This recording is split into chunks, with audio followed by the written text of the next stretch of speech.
right, everybody, I think we're going to get started. Thanks a ton for everybody joining us today. I think this presentation is going to be very informative and hopefully helpful for all of you that are having to deal with a potential pipeline coming across your property. Just real quickly before we get going, just to make sure everyone can see the presentation. I just noticed in the chat, just put a message into the chat that asked if you can see the presentation. If somebody could please respond to that to make sure that you can see the presentation, let me know that the technology is working properly. I can go ahead and get started. And for the chat function, if you have questions, you can either use the Q&A, which you can find at the bottom of the Zoom screen, or you can use the chat function to ask questions. Hopefully everybody can hear me all right. I haven't seen anybody say they can't. As Q&A says, I can see things. Chat does not work. Okay, thank you very much. I appreciate that note. So the Q&A tab, as we have questions, please feel free to put things into the Q&A tab. That way I can answer questions as they come or after the presentation. I'm happy to answer any questions that you might have. But thank you for that recognition that the technology is working. All right, so let's go ahead and get started. My name is Phil Seaver. I'm an attorney. I'm an eminent domain attorney, and I work exclusively for landowners. Our firm, Seaver Walker Padgett, works across the country on eminent domain cases of every nature, shape, and size, from roadway takings to pipeline to power line takings. And we like to give informational seminars like webinars like this to help landowners understand that if they're having a potential taking, somebody's going to try to take some of their land to either put a pipeline or a power line or a road project in, what they should know to help arm themselves for the eventual taking and the negotiation and everything else that comes with it. So we're going to cover a lot of material today. We've done a lot of these webinars. I think, at least I hope, you'll find it really useful and give you some ammunition as the Bakken East Pipeline project starts coming forward. So we're talking about today's agenda. We're going to talk about a little bit about who we are. We're not going to spend a lot of time on that. We're going to focus, though, our attention on a couple key things. We're going to talk about the Bakken pipeline also briefly. If you're in this webinar, you probably have a pretty good idea of what's happening with the pipeline. We're going to spend a lot of time talking, though, about easements, what an easement is, what an easement negotiation looks like, the things that you should be paying attention to, the things that landowners should really be focusing on from an easement language perspective and from a compensation perspective. So we'll spend some time on that. We'll also talk about some right-of-way agent tactics that we see a lot, things that you can be aware of when the right-of-way agent starts speaking to you about the project. I will say I'll answer a lot of general questions, so please put your questions in the Q&A. If you have specific questions, feel free to reach out to me or anybody else on my team. Again, my name is Phil Seaver. I'm one of the principal partners. You'll see my email address there at the bottom of the slide. Take a picture of the slide. Feel free to reach out to me. If you ever get an offer from the pipeline company and you want to have us review it, I'll review those offers absolutely free, and I'll give you an indication of whether we think that there's room to improve your offer, both from an easement language perspective and from a compensation perspective.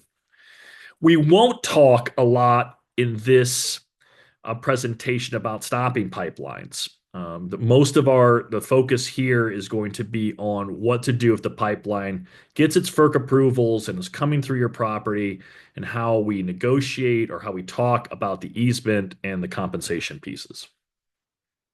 So a little bit about us. We have done a lot of pipeline work on behalf of landowners. I think it's easily over 1,000 pipeline and power line clients. We only represent landowners. There's never a conflict of interest with us as it relates to any type of power or pipeline company. We don't work for them. We have a combined 50 plus years of experience. I have been an attorney now for 31 years. Hard to believe, but um, yeah, so a lot of experience, and we've done exclusively eminent domain in our practice for over a decade. We do it nationally. So, for instance, we've got cases as far west as Oregon and California, and as far east as Virginia and South Carolina. So, a lot of experience all across the country. We'll talk a little bit about how you would work with us later, but just to give you a sense of a little bit of our experience and and what we bring to the table in terms of what we've done in the past. So, the Bakken East Pipeline. If you're in North Dakota, then you're probably familiar with pipelines at this point. The Bakken Shale is one of the largest repositories of shale gas in the world.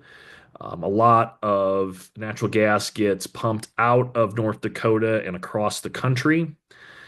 This is another enormous pipeline that will stretch all the way across the state.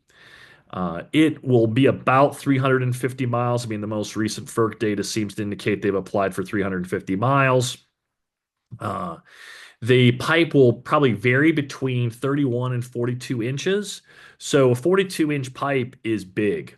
Um, I'm 6'3", but I can walk into a 42-inch pipe. You have to scrunch down and bend down, but it's big enough that I can walk into it. So it's a really big pipeline.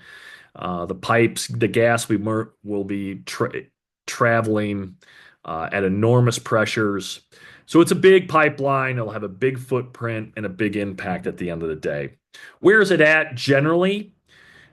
When any of these large pipelines, natural gas pipelines, they not typically, almost in every instance, need to get approval from FERC or the Federal Energy Regulatory Commission. And FERC is a federal agency that oversees and regulates natural gas pipelines, especially pipelines that travel between the states. And you need to get approval from FERC, and there's various approval processes and stages that the pipeline needs to go through before it will get approvals. Right now, at least in February, the most recent notice I saw says that they have submitted their pre-filing for environmental review. And what this just means is that they're providing FERC some data on how they're going to handle any environmental issues associated with the pipeline, and that FERC will now start their environmental review, and there'll be a larger reviews down the road. There'll be open houses. There'll be a lot of regulatory pieces that come with doing FERC filings. But why is this really important? Because if FERC approves the pipeline, then the pipeline will have the power of eminent domain. This means that after that FERC approval, the pipeline can use eminent domain to take landowner property to install the pipeline. And that's why the FERC approval process is so important. If you're having, if you want to fight the taking, the time to do it is now when the FERC process is happening. So I encourage you, if you are trying to stop the pipeline or have thoughts about stopping the pipeline, to engage with the FERC process as much as you can. After FERC's approval, and if they were ever to start bringing condemnation lawsuits, there is little to no chance of actually stopping the takings from occurring. So the FERC process, it's underway right now. We're still a little bit early, I think, in the process. Maybe you folks will tell me wrong. I don't know exactly if they've started making offers yet or not, but at the end of the day, they're going through this FERC approval process. And it's in many instances, especially with the advent of the new administration, a lot of these natural gas pipelines, they're considered a real strategic asset for the country. They are being approved. It is hard to imagine situations where pipelines in the current environment are going to be stopped. And there has been some legislative action and some executive authority action by the president that has made approving pipelines easier. So my expectation is that at some point, the Bakken will receive its full approval and they'll have eminent domain authority. And before I get into easements and what they're taking and how to negotiate, do want to spend a minute talking about like what eminent domain is. So eminent domain is a constitutional power. It gives the government the right to take private land for a public purpose. So the most traditional way of thinking about eminent domain is that there's a taking for a road. So they need to put a new highway in, they take land to install the road, and the road serves a public purpose.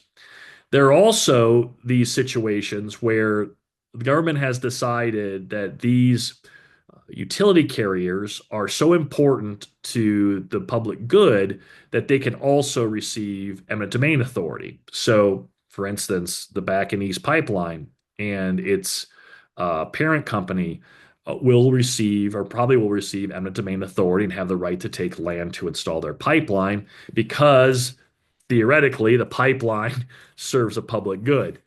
Now, I have some opinions about that because I work for landowners, and generally, I think that property rights should be held sacrosanct.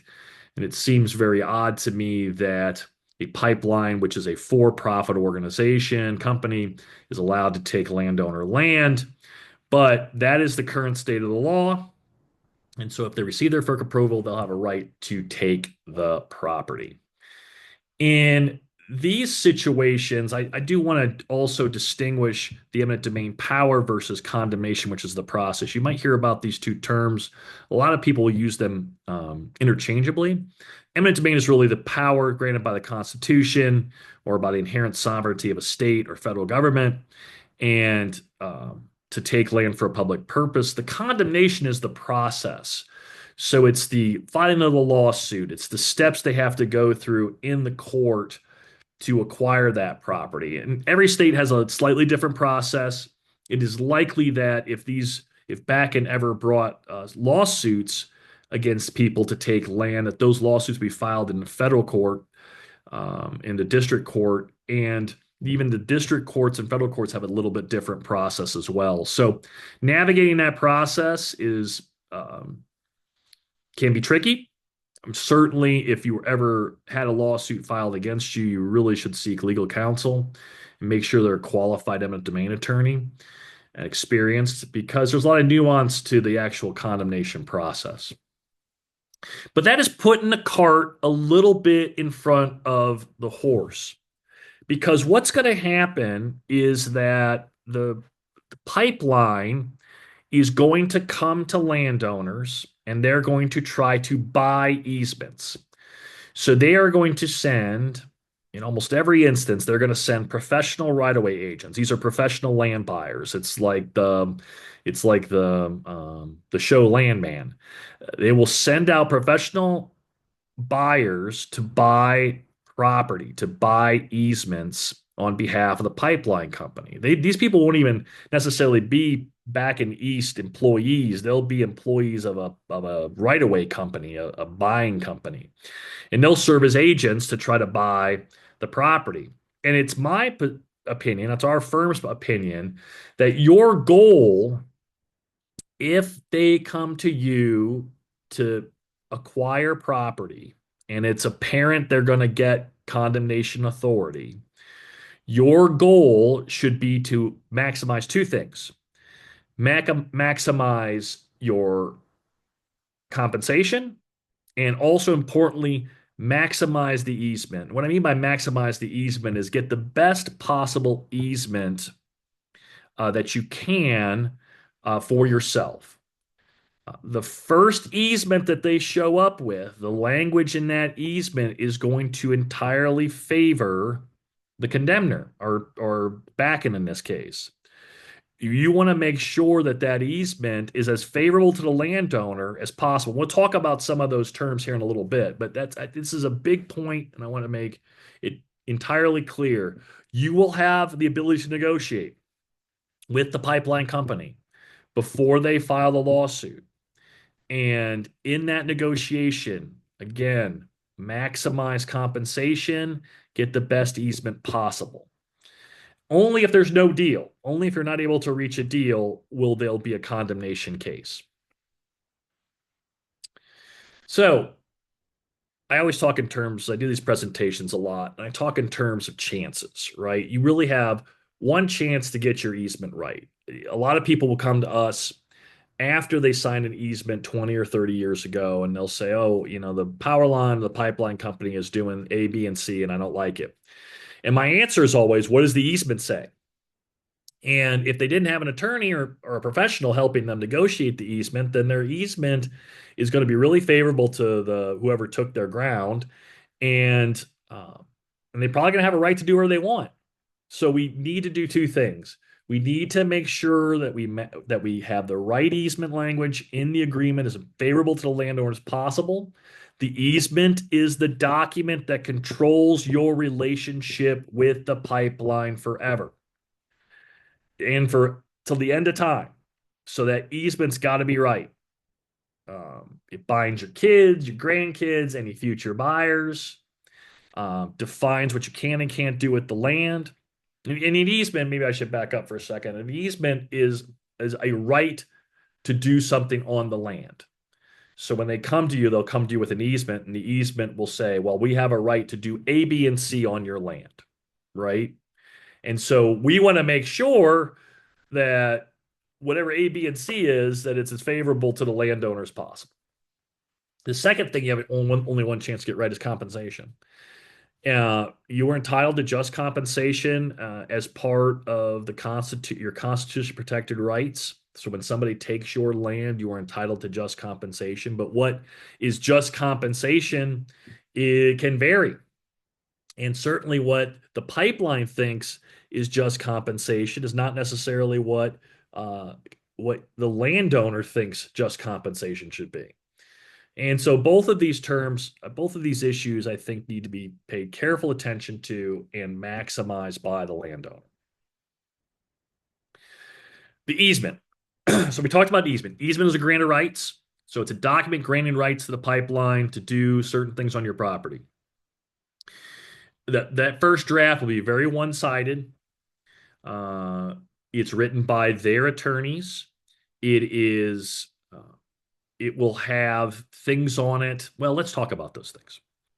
And I've got this outlined and highlighted first. In the easement that you get from them, in many instances, we will see the language will say that they have a right to install lines, not a line, but lines.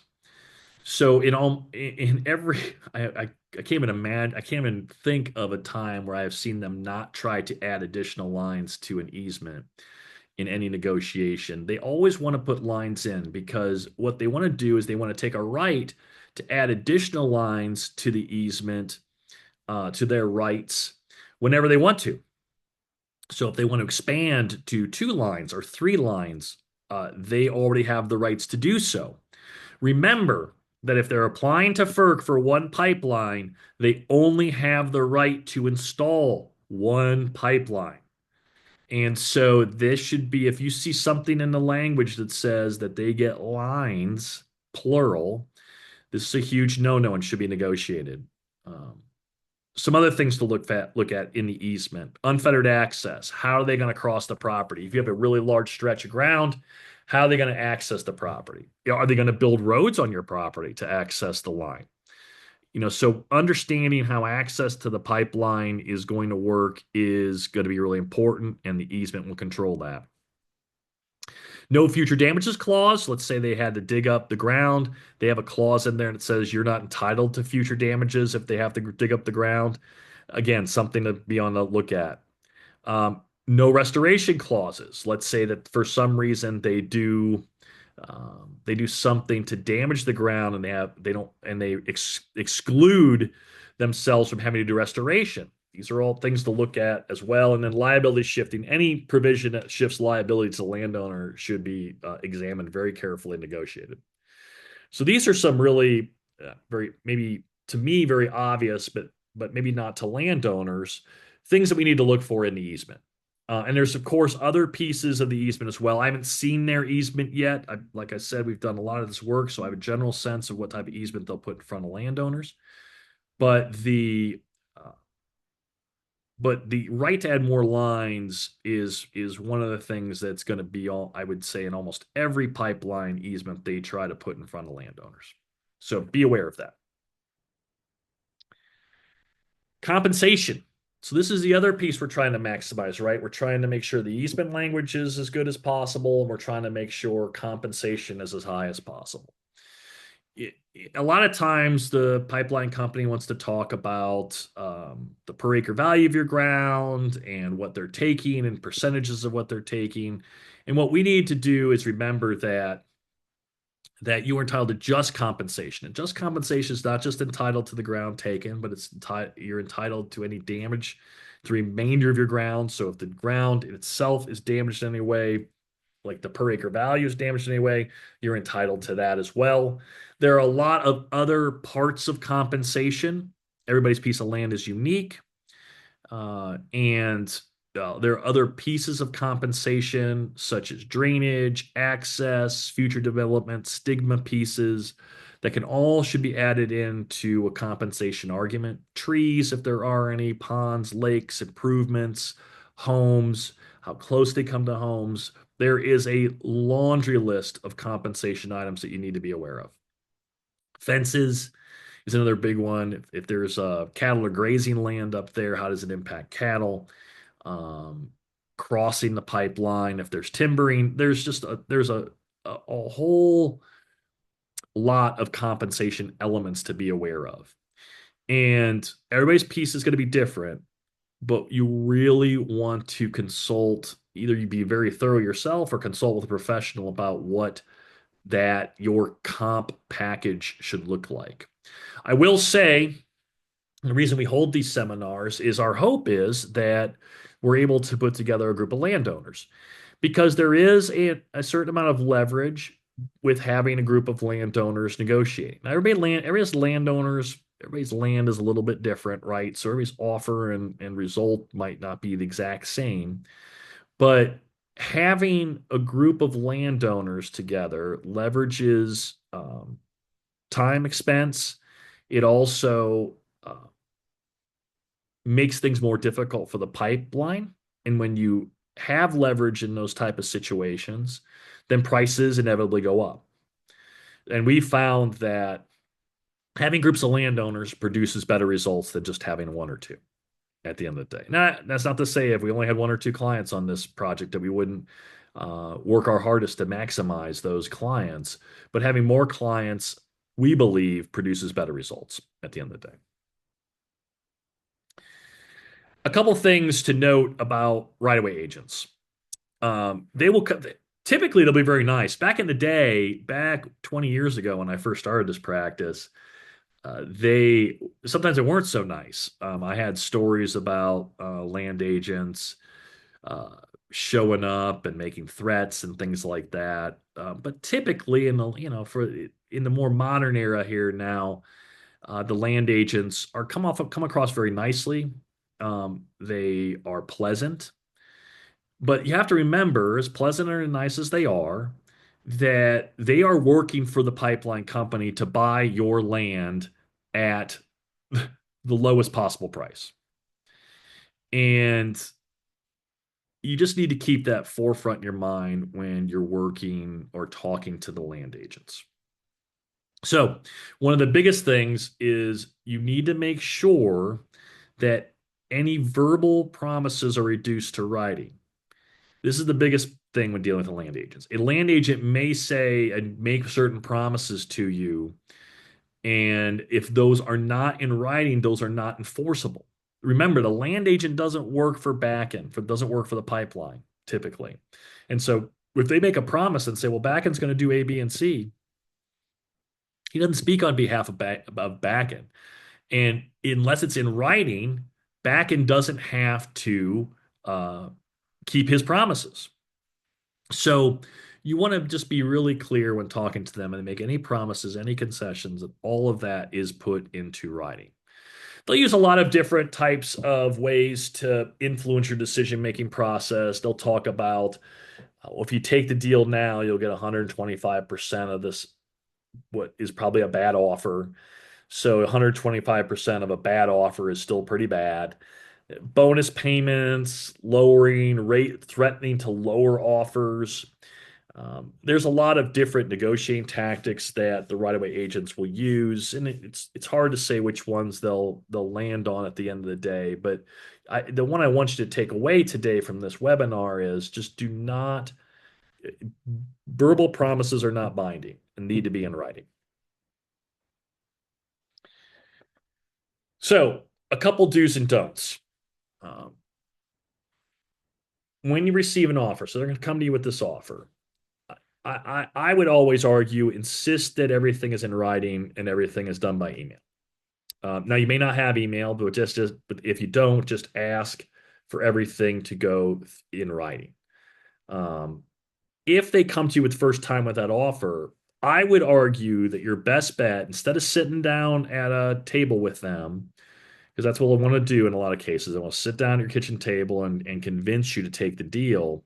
Say thank you, and I'd like to give me some time to get back to you, and then I'll get back to you and after I've had a chance to review this thoroughly. And then you can turn to your professional, right? Contact your eminent domain attorney, realtor, whoever you're going to choose as your trusted partner in a negotiation. Then you can turn to them, give them the offer so they can review it and tell you what they think about it. So, and I think this is really important. In a lot of instances, landowners will sometimes shoot themselves in the foot because they'll meet with the pipeline, they'll tell the pipeline how much they want. They might contact my office, and we might be thinking about a different number, probably a higher number. And now the pipeline company already knows that you'll take a lower number. So you just got to be careful about the data and information you give to them. You want to control that as much as possible, especially early on. Again, talk to neighbors, groups leverage and move prices. They move prices in favor of the landowners. Read every word of that easement, right? Or hire a professional to make sure that the easement is put together as favorably for you as possible. And then save all of the correspondence, every letter, text message, right? Again, things in writing, not verbally. Don'ts. Uh, if you're thinking at all of hiring a professional, these are really relate to you hiring professionals, right? If you're thinking about hiring a professional, you don't want to discuss value, right? Until you want your professional talking about value, not you talking about value. You don't want to meet with the right-of-way agent in person. You want to keep everything written. You don't want to hire your own appraiser, especially if you're hiring a counsel. The counsel will address the compensation issues. Again, don't take the agent's verbal promises at face value. Notice I keep coming back to this because it's a consistent problem. So make sure, again, that we keep harping on this, but you want to make sure that verbal promises are not binding.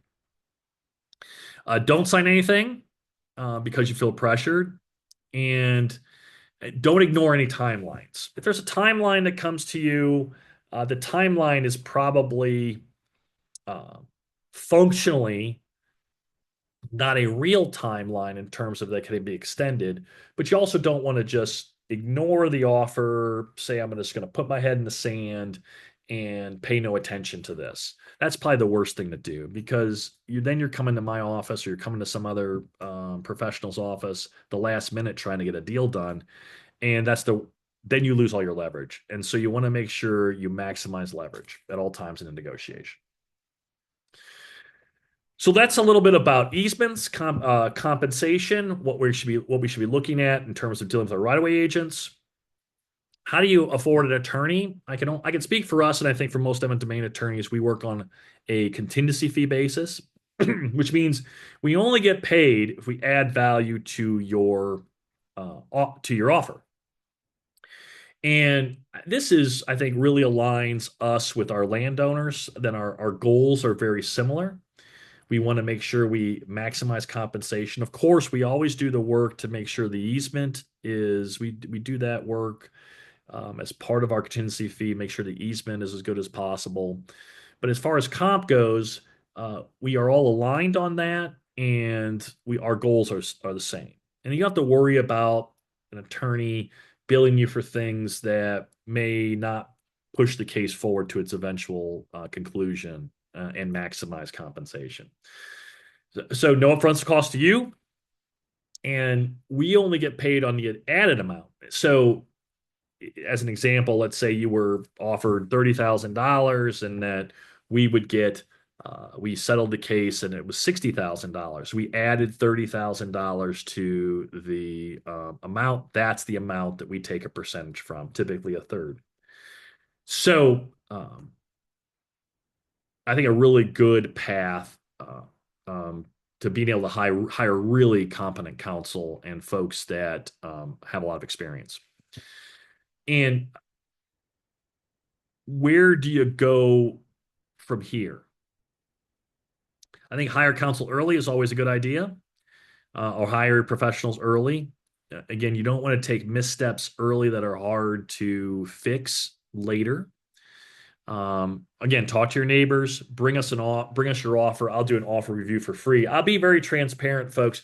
We don't want to take cases that we can't increase compensation for. So where if you come to me with an offer and the offer's good, I'm going to tell you that because I don't want to take on a case where we can't add money and compensation to. It doesn't serve your interests and it doesn't serve our interests because we won't make any money that way. And so you can feel pretty confident in just sending me the offer and I'll look at it and I'll be really honest with you whether we think we can improve it or not. Um, One of the other pieces here, it's not a slide for this, but it's a little bit of an art piece. There's always a part in a negotiation with the pipeline or power line company that is kind of the strike point, right? And that is very nuanced, like when your leverage is really maximal in terms of they want to get their project done, they need to get easements, they're willing to pay as the max amount they want to pay before they file a lawsuit. And so we've got a lot of experience identifying that kind of strike point and helping landowners negotiate that situation. So folks, I mean, it's been a real pleasure talking to you all today. What I'm going to do is I'm going to go to the Q&A portion. And if you have a question, I'll answer that question. Please feel free to put your questions on there. If you have a question privately, you see my contact information below. Please feel free to reach out. I talk to landowners about their cases all day, every day at work. So it's my job. You're not bothering me if you have questions. And of course, email is a great way to reach out. But if you want to talk in person, also please feel free to call. So let me take those, let me check those questions.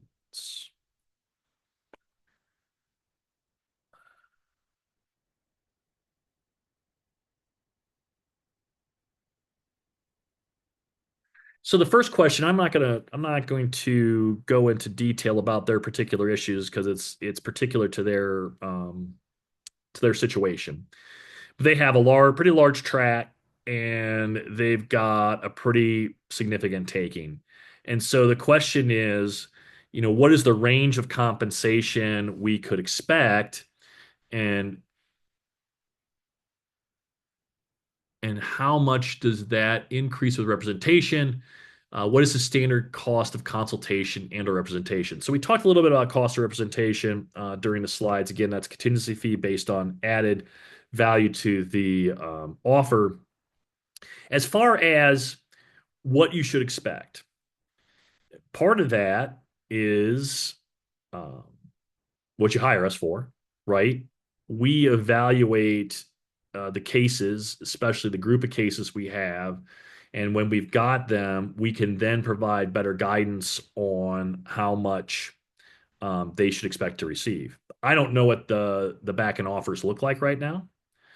And not sure, but I'm pretty sure that they can be improved. And in some cases, maybe improved substantially.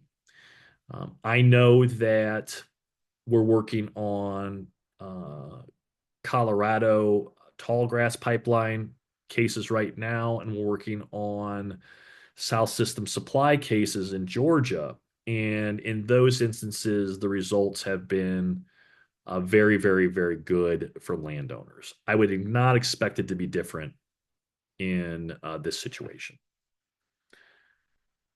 Can we get slides after the webinar? Absolutely. I will follow up with everybody that participated. What will happen is this webinar will be turned into a video to be put up on our YouTube and then our website, and then I'll make sure that the webinar is linked and then sent to everybody that attended.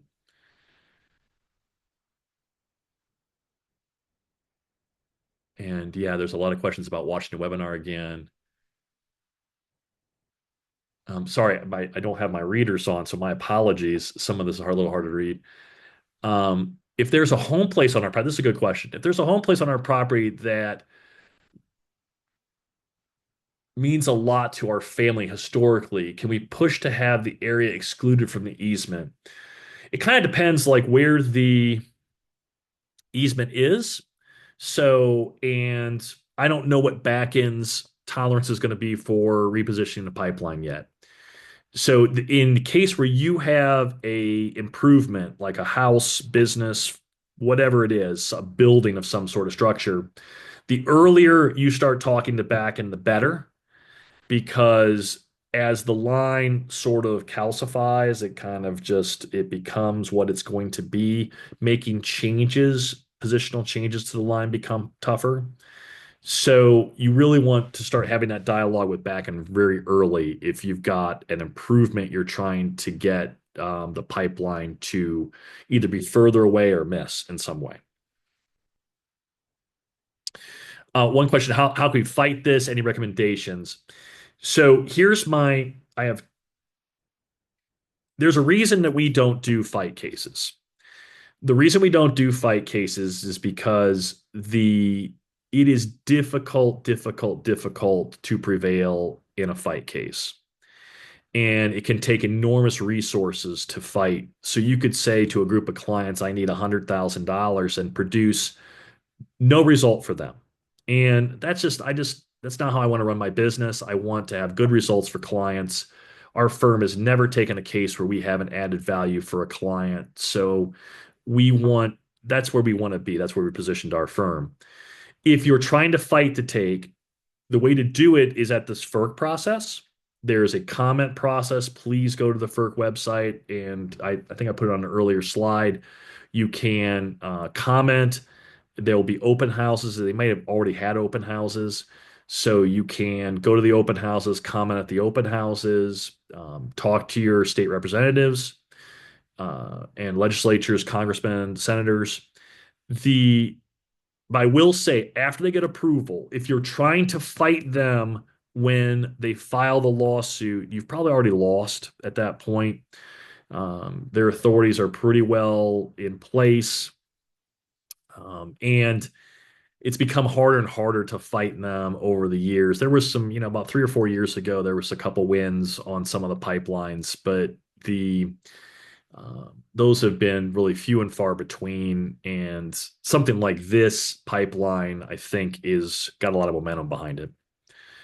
Um, Next question is, do we wait for Bakken to contact us? You can, if you just want to shoot me an email, say, hey, Phil, we were at your webinar and just, keep us in mind. We'll reach out when we've got an offer. Really for us, the trigger is the offer. So when they make offers, that's a trigger for us to really get working.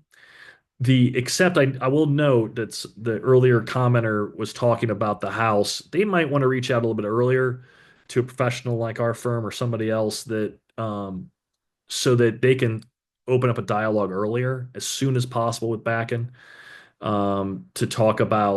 uh, talk about their issues. So, but yeah, earlier the better is just even getting yourself on our radar screen and into our system, knowing that you're going to have an issue is good from our perspective, and I think it's very helpful for the landowner too.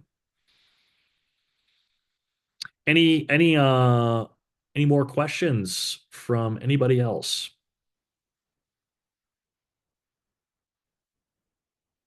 Well, folks, I really appreciate y'all being here tonight. I hope that you got a lot out of this webinar and that um, we stand ready to help you if you need it. And this is what we do. This is all we do. And you can feel free to use us as a resource. And so, with that, I just wish you all the best and let us know how we can help in the future. Thanks, everybody.